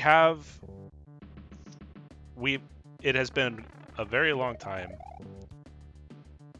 since we have put out a seasonal collaboration, and I know that it has been a very long time since we put out a seasonal collaboration, and we get asked every so often if we are going to keep putting out seasonal collaborations? And the answer is we want to. We do. We're not just sitting on these and not putting them out. The reason why we haven't put them out is it is very hard to make collab hacks. That said, we have all of the stuff we need to put out a few of the seasons we have. As you can see up at the top left, this is season 12, week 7. That also means this is week 139, but for the baseball theme, I decided to switch it up and talk about seasons and weeks instead of. I like listing it that way. We could do this more often. Yeah, but it's week 139, which is the way we usually talk about them around here. But season 12, week 7. But we have levels going back. We actually have, I believe, the zips for seasons 5, 6, and 7. I believe we have all of the files we need for 5, 6, and 7. I'll have to go back and check. But I believe we have, if not all of them, at least all of the ones for the levels that we were intending to include in the collab, because the ones that we didn't, the authors said they did not want to be included for whatever reason. I can go back and check, but we have, if not all, 99% of them. So it is a matter of time and effort, but it is time and effort that is pretty expansive.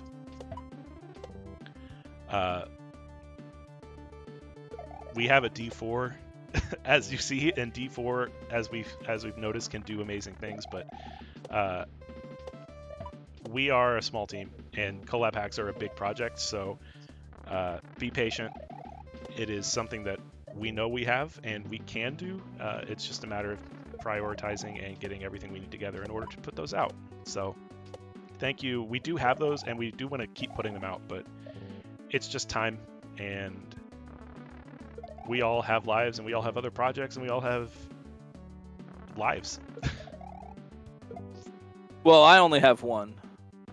Well, collectively, between the 6 of us, we have 6 lives, theoretically. True that. I had something I was going to say, and then I forgot about it again. Oh yeah, if you're waiting for the collab hack and it's not out yet, you can still go over to romhackraces.com and get all of the patches, so you don't have to wait. Well, Single Cat has more, but they have to use them one at a time, whereas we can use all 6 at once. I don't know if that's better or not. That's fair. That's fair. It's more efficient, but Mallow would use all of them to hang out and take a nap and catch flies. that sounds pretty good, I'm not gonna lie. There was a fly that flew in the window. Mallow was hanging out in the kitchen, as he normally does, and it flew in the window, and he immediately pounced at it.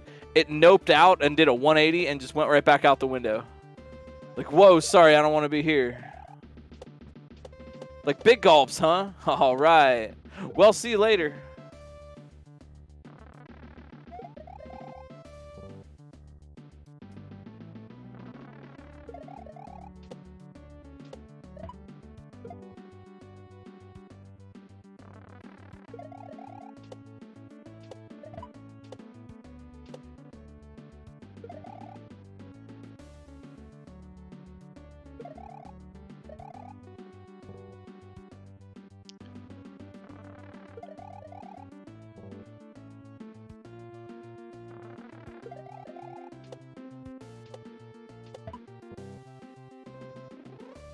I hope we're going to get it clear here. We got, what, Blue and High Life and Esmar. I feel like we're going to get it clear from someone. I feel like both of these racers are making good progress on this section. Really, it's going to come down to who can get the most comfortable with the carry spin. because I feel like both of these racers are getting very good at navigating the that chuck. So it's a matter of who can figure out that last pokey first, because I don't think it's going to take much time for them to get past that last pokey. I don't foresee this being too much of a... Ooh. Blue Ribbon Highlight with a good shot.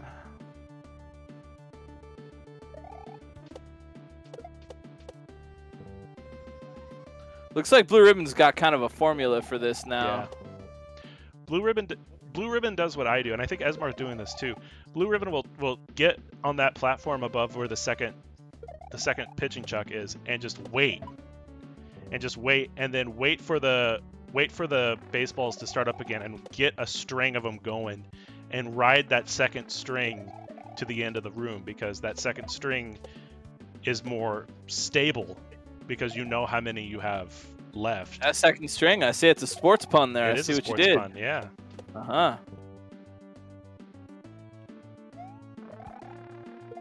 It's just all puns.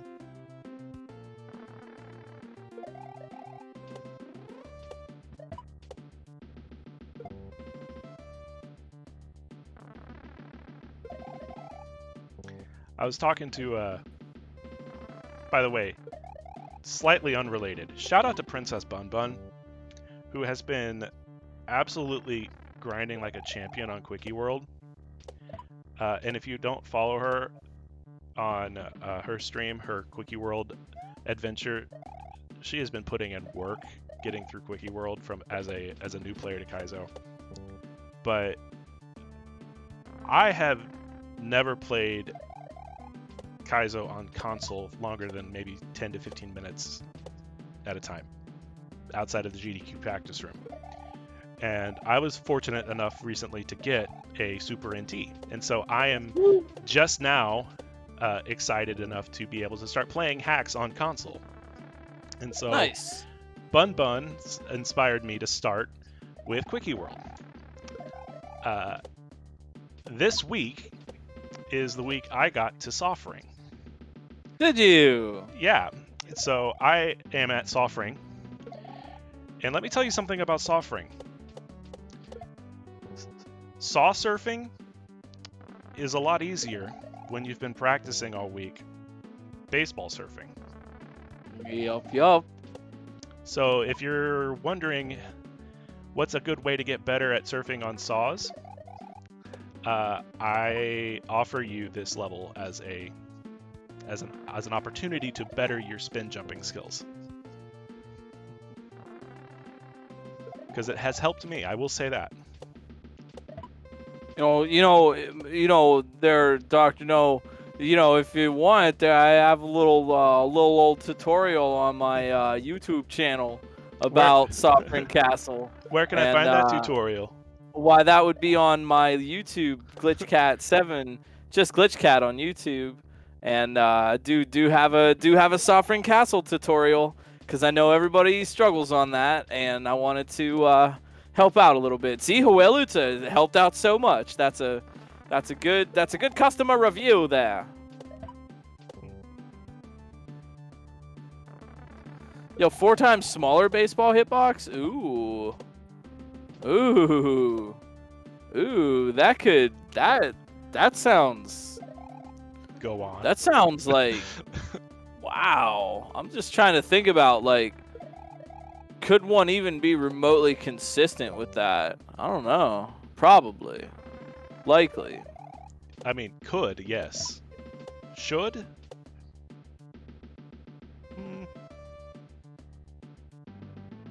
Single pixel hitbox spin surfing.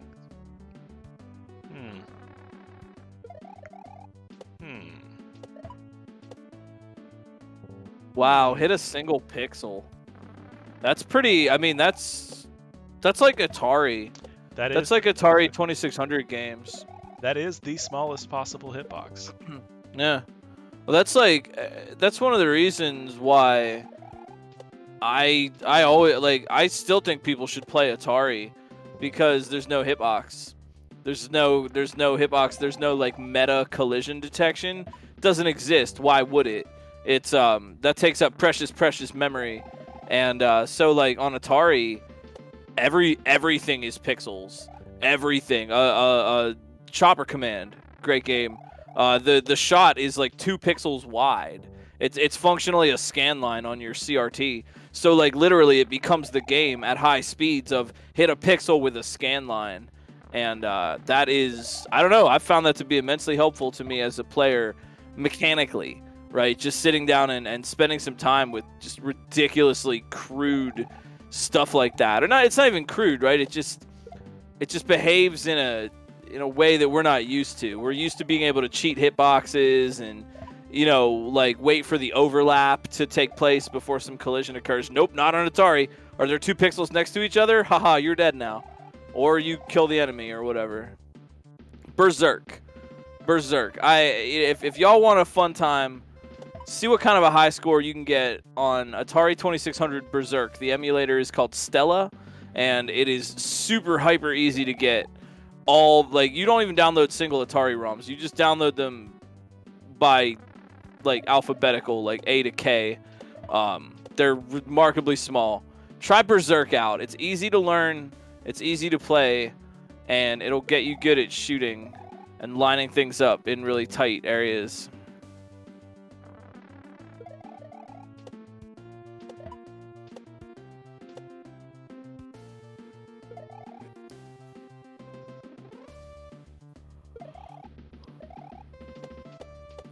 Blue's getting close. Yeah, I'm watching it. I think we got it. We got what? We got 15 to go. Yeah, 15. Yeah. We got time. I think so.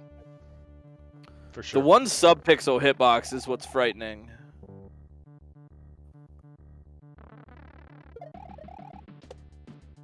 What's like, could you have a trick that's like, get a sub-pixel in half a frame?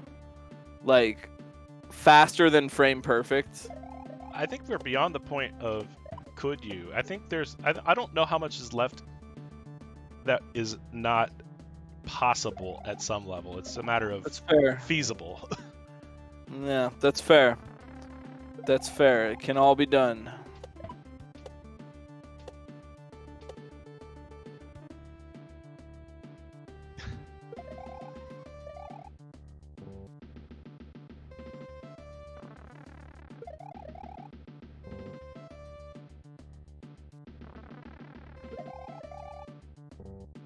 So if you download if you're wondering where to find the baseball bat itself, the baseball bat itself is actually not in a front-facing SMW Central post. Mandu did not make it part of has not released a standalone baseball bat sprite. However, it is part of the Jump resource pack.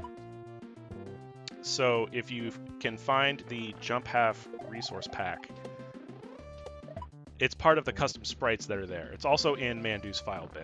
So if you want to find the baseball bat, just do frankly, that's what I did. I just did a Google search for Jump resource pack, just grabbed it, dug through the sprite folder for baseball bat, and copied it over.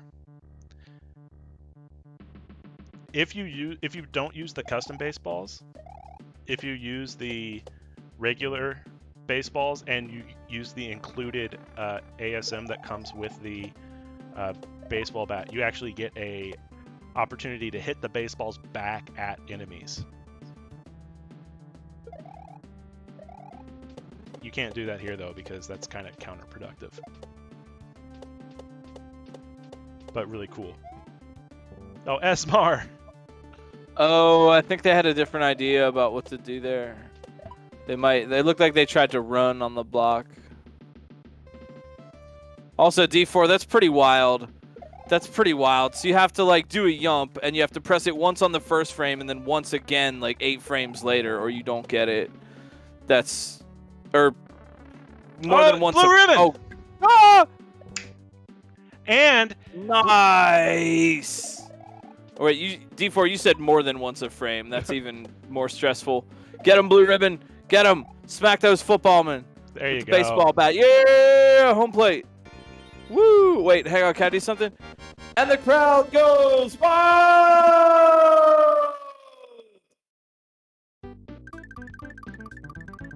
Okay, I'm done. That was just fun.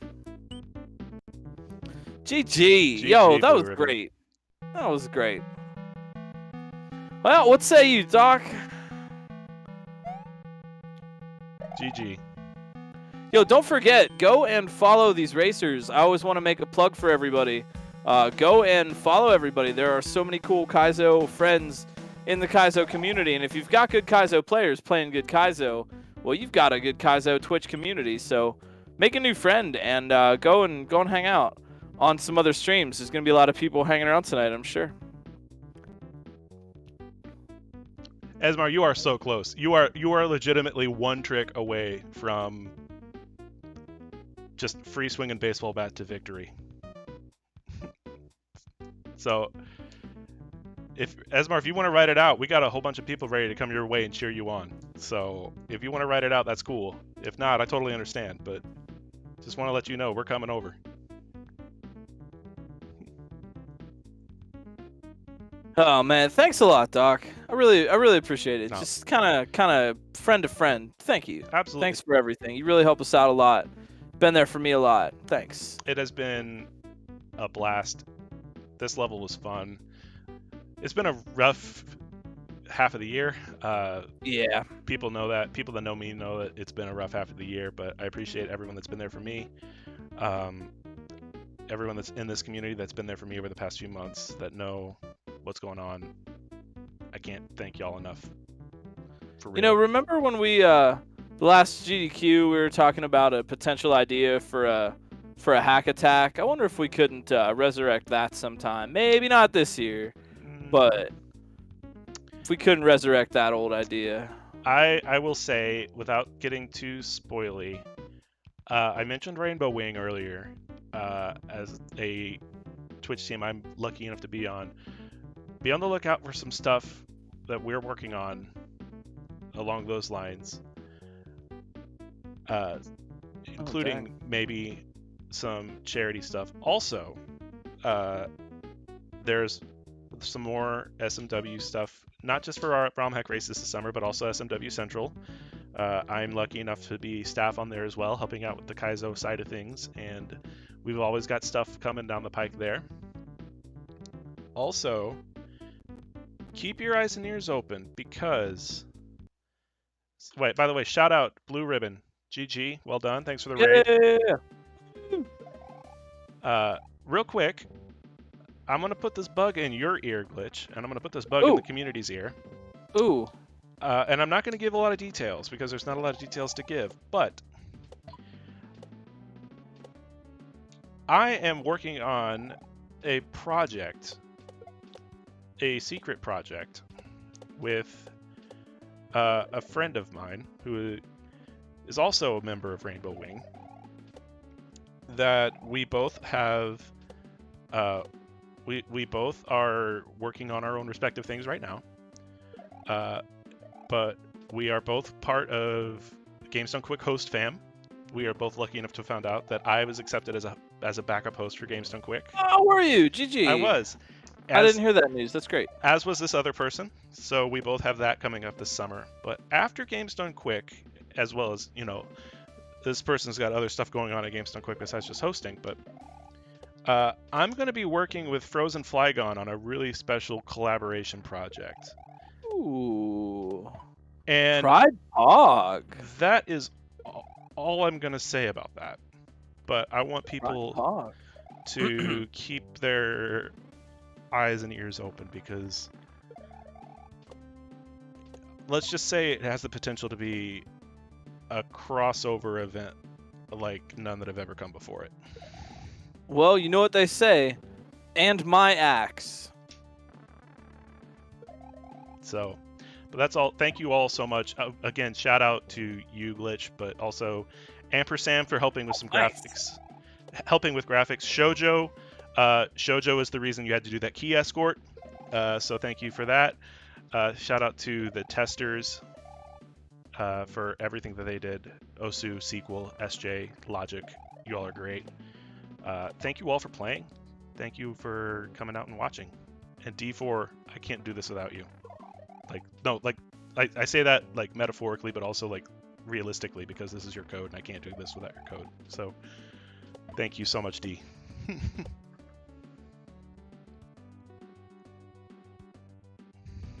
We're taking the ring to Mordor, man. We are.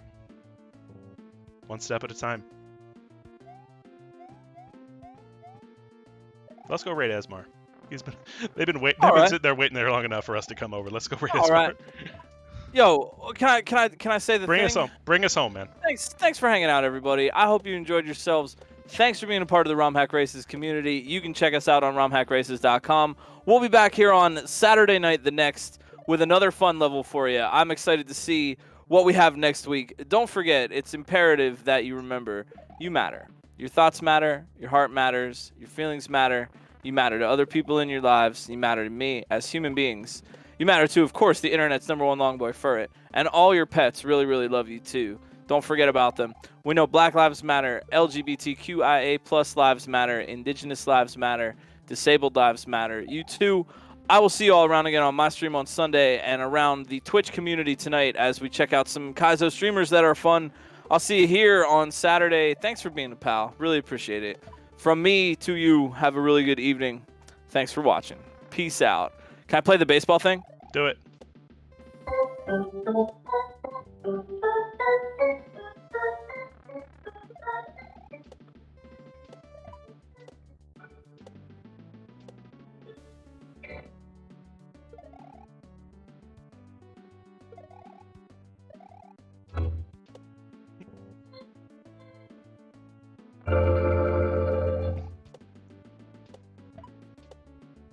Hey, GG.